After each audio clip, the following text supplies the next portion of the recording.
Hola, ¿cómo están? Bienvenidos nuevamente al podcast del profesor Ángel Rosa sobre actualidad puertorriqueña. Y miren, hoy quiero para este episodio hablar de un tema que, bueno, primero porque estuve enfermo, como saben, y luego pues porque no acabo de encontrar realmente cuál es el plan. He estado posponiendo. Me refiero obviamente a la legislación del cambio en las tasas contributivas que se convirtió en uno de los grandes issues sobre la productividad legislativa en el primer año de la administración de Jennifer González. Fue manzana de la discordia porque la fortaleza, primero que la gobernadora había prometido en la campaña que en el primer año de su gobierno iban a aprobar una reforma contributiva, terminaron no sometiendo el proyecto para dar rebajas en las tasas del impuesto sobre el ingreso, el income tax. El primer año supuestamente estaban en unas discusiones muy complicadas con la Junta de Supervisión Fiscal y estaban modelando cada una de las rebajas para ver exactamente cuánto podía ser el costo. Bueno, últimamente el 2025 se fue sin legislación contributiva, lo que básicamente aseguró que su implementación sea muy cuesta arriba para la planilla de impuestos que se paga el 15 de abril de este año. Ustedes saben que uno paga cada año los impuestos del año anterior. Pero como el año cerró de una manera tan negativa en términos de encuestas y en términos de percepción pública para el gobierno, pues la gobernadora utilizó el receso de Navidad, que también es receso legislativo, y el que en ese periodo de Navidad un poco baja la discusión de temas y la atención sobre los temas políticos porque la gente está en otro mood o está de vacaciones o simplemente no le gusta hablar de política en Navidad, para montar todo un comeback o un regreso político en 2026 con la llegada del nuevo año, con el inicio de la nueva sesión legislativa. Hubo discusiones, aunque no se pudo concretar durante ese receso una reunión con los líderes de la Cámara y el Senado para discutir la legislación que Fortaleza aseguraba que desde diciembre ya tenían lista. Así que uno se pregunta, ¿y por qué está esto posponiéndose tanto? Bueno, la respuesta vino con el anuncio de la erradicación de los proyectos, que vino acompañada de un esfuerzo y de una inversión en publicidad y relaciones públicas de parte del Ejecutivo masivo. La compra de publicidad en periódicos, en estación, en televisión, en radio, y básicamente un bombardeo publicitario para, pienso yo, intentar con esa masificación publicitaria cambiar la percepción de que no se cumplió la promesa de aprobar y otorgar un alivio contributivo durante el primer año. Pero para que pueda aplicarle a los ingresos del año pasado, ahora están contra el reloj tratando de conseguir que la legislación se apruebe lo antes posible, que se apruebe en el mes de febrero, para que le dé tiempo entonces a someterlo a todas las demás evaluaciones. Esto tiene que llegar hasta la Junta de Control Fiscal y la Junta de Control Fiscal en ultimada cuenta es la que va a decidir si esos cambios en la tasa contributiva se van a implementar o no. Pero ni siquiera esa es la preocupación en este momento, porque pues obviamente la legislatura está bajo presión política de la fortaleza para que aprueben esto rápido. Aprobar esto rápido quiere decir que los legisladores van a tener menos tiempo para hacer este ejercicio de vistas públicas, de que se les explique, de que ellos entiendan, y aunque parezca una majadería, la realidad es que en nuestro arreglo constitucional los que legislan son los legisladores, valga la redundancia, son las cámaras legislativas. Por más que el proyecto haya sido preparado por Hacienda, por Gerencia y Presupuesto, por la agencia de asesoría fiscal del gobierno, por más que se pueda decir que un sinnúmero de expertos y un comité trabajó en la legislación, hasta que no lo apruebe la Cámara y el Senado, no existe la reforma. Bueno, por lo tanto, los legisladores quieren eh, su momento de gloria, quieren su momento de lucir, y hay otros que yo creo que están apostando, sobre todo en el Senado, eso yo creo que en el Senado es más evidente, a que sin hacer gran discusión, el asunto se cae por su propio peso. No hay tiempo, hay muchas dudas. Un asunto que ha sido muy controversial es que parte de lo que va a pagar el costo de esta reforma o de estos cambios, que se estima en $550 millones, es eliminar la exención de IBU que tiene la compra de placas solares y materiales para instalar sistemas solares en Puerto Rico, y eso ha generado una gran discusión, y la legislatura, tanto Cámara como el Senado, han respondido a la presión política diciendo que eso es inaceptable y que ellos van a asegurarse de que se mantenga la exención y buscar de otra fuente los 30, 40, algunos dicen que hasta son $70 millones que en realidad costaría el no eliminar la exención. Es decir, el dejarla y buscar un sustituto que genere los mismos ingresos, porque recuerden que bajo la Junta y la ley promesa, cualquier cambio en la legislación de recaudos tiene que ser lo que llaman en inglés revenue neutral, tiene que ser balanceado, tiene que tener una fuente de los ingresos de lo que usted quiera eliminar. Y todos los alivios contributivos cuestan porque es ingreso que se va a dejar de recibir por el Estado. Entonces, regreso al tema que quiero compartir con ustedes. Yo no quiero tener la tentación de irme por lo técnico, porque lo que a mí más me ha sorprendido y que es lo que quiero plantearles en el episodio de hoy, es que la discusión se ha ido por la tangente y se ha convertido en una controversia de quién sabe más, quién lo hace más correctamente, quién es más responsable y quién realmente controla el proceso entre nuevamente la Asamblea Legislativa del PNP y el Ejecutivo del PNP. Es decir, en lo que todo el mundo pensaba que iba a ser la parte fácil, porque es legislación simpática, que iba a venirle bien políticamente a la gobernadora y a los legisladores también, ha regresado la guerra de bandos que hubo durante todo el primer año del cuatrienio entre principalmente el Senado, pero esta vez, por tratarse de legislación contributiva, también la Cámara de Representantes y la gobernadora Jennifer González, que todos son del mismo partido.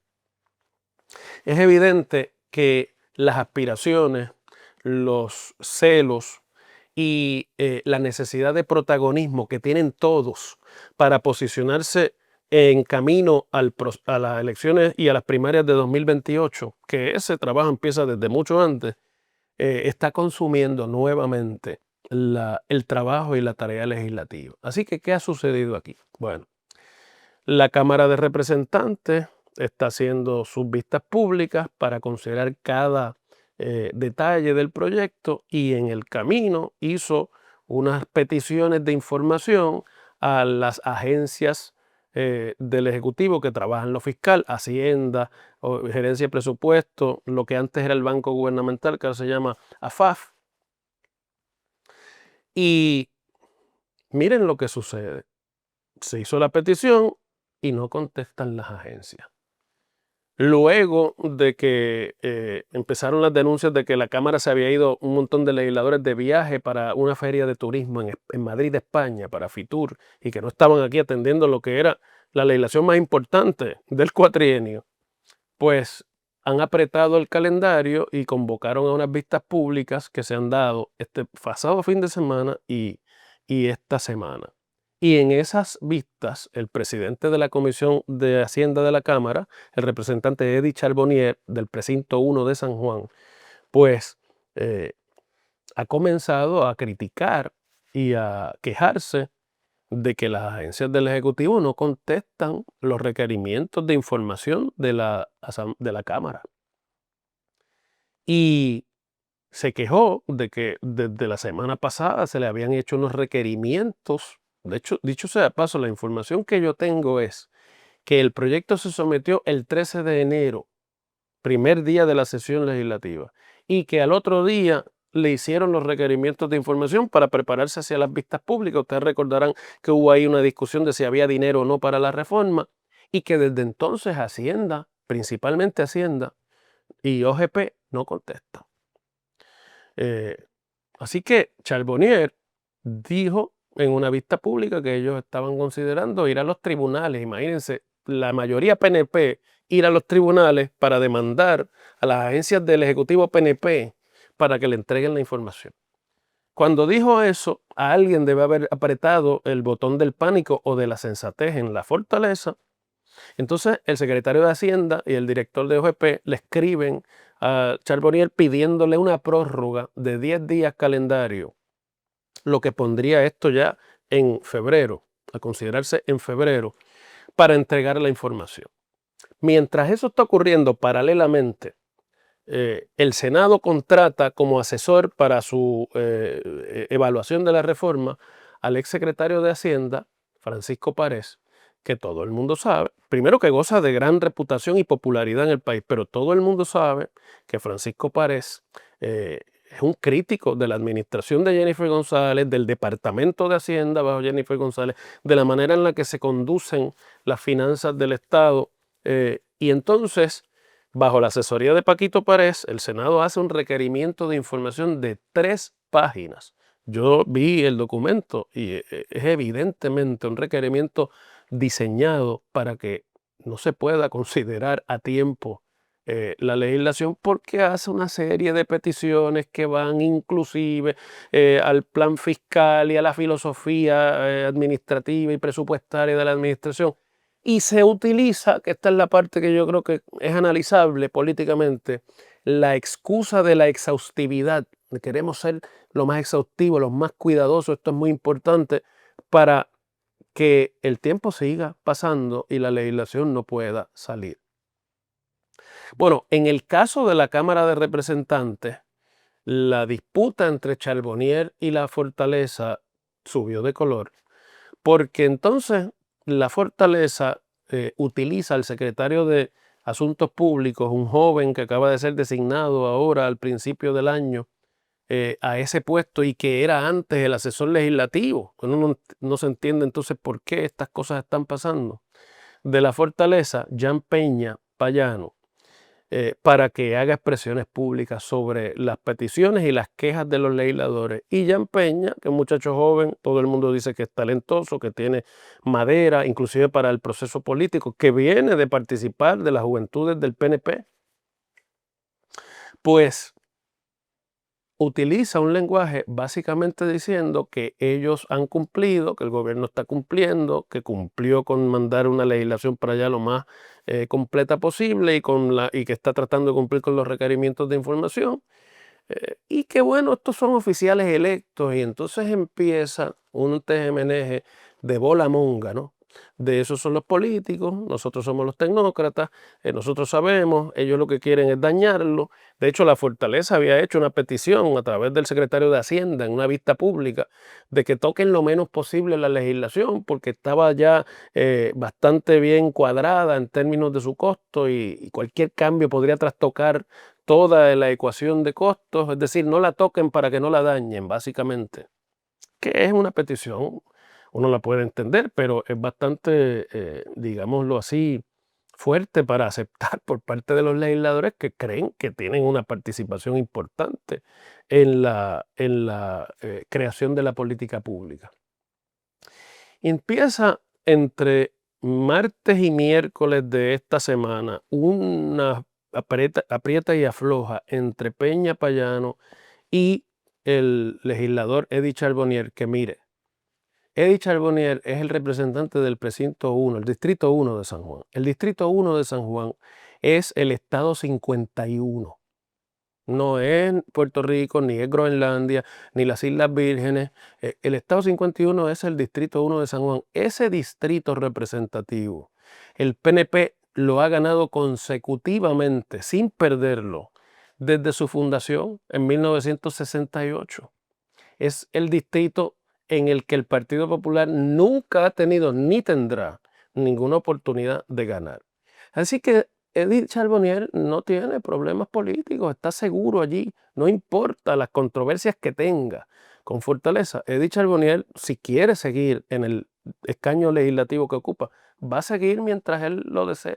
Claro, ahora él está considerando que si, como se parece ser, y todo el mundo yo creo que ya más o menos lo ven venir, el alcalde de San Juan decide su candidatura a la gobernación en primarias o sin primarias en el Partido Nuevo Progresista, pues él puede ser, después de varios cuatrienios allí, una figura que puede ganar la nominación en San Juan del Partido Nuevo Progresista a la alcaldía, que es un bastión que el Partido Nuevo Progresista tiene que defender, a pesar de que ha ganado 2 veces consecutivas. No es San Juan una ciudad PNP de per se, tampoco lo es de ningún otro partido, pienso.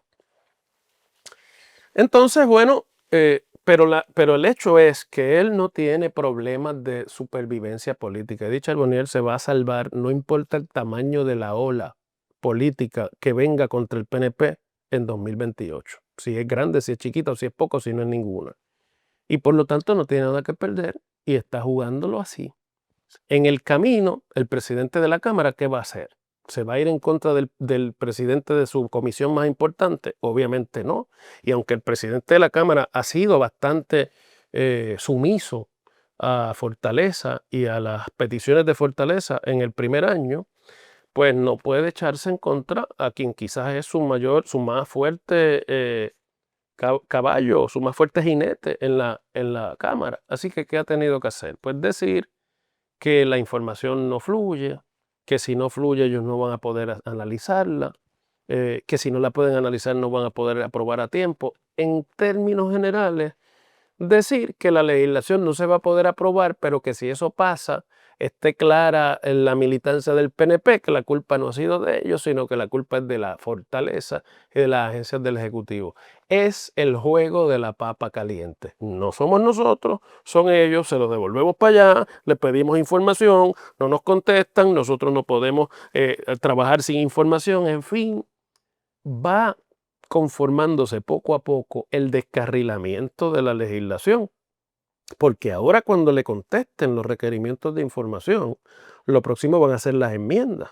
Y las enmiendas son como las que ya le describí de las placas solares, que van a descuadrar el proyecto. Y cuando descuadren el proyecto, entonces la controversia va a ser buscar el dinero. ¿Quién lo tiene que buscar? ¿Lo tiene que buscar la legislatura o lo tiene que buscar el Ejecutivo, que es el que tiene la información fiscal? Y en esa otra pelea veremos otro capítulo más y el tiempo va a seguir pasando mientras el Senado ya más o menos dejó saber que el 7 de febrero ellos van a aprobar lo que hayan producido allí ellos, que tienen su propia versión ya de la reforma, tienen a Paquito Párez para que los asesore, y que lo demás, pues, cada cual que cumpla. Es decir, si nosotros aprobamos y si no es lo que ustedes querían, pues lo sentimos mucho. Todo da la impresión de que una de dos, o la mal llamada reforma contributiva no va a ocurrir y se va a descarrilar en el proceso legislativo, ya no digamos en la Junta de Control Fiscal, que no ha dicho ni pío sobre el tema, o que se va a aprobar tan tarde que va a ser un caos poderla implementar para la planilla del 15 de abril, que ya hay quien está hablando de posponer la fecha un mes al 15 de mayo, pero posponer la fecha al 15 de mayo, ha dicho Paquito Paredes, también posponer los reintegros, y eso afecta a la gente más humilde que está esperando el reintegro para cubrir gastos que necesitan cubrir. En fin, que yo me sorprendo, y cuando hago este podcast para ustedes, francamente no puedo entender cómo la comunicación es tan mala y es tan disfuncional entre una mayoría legislativa del PNP y un gobierno controlado absolutamente en el Ejecutivo por el PNP. Es como si no se quisieran entender. Y además veo la agenda que hay de cada uno de ellos seguir el mismo plan y el mismo tracto de lo que ocurrió en el primer año de la administración. Irse poniendo zancadillas unos a los otros para que queden mal.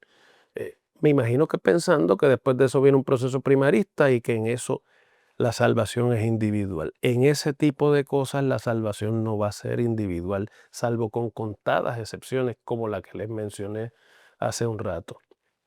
Y el nuevo año legislativo ha vuelto a comenzar tal y como terminó el anterior. Peleando, peleando, peleando entre ellos y no han hecho nada. Seguimos mañana.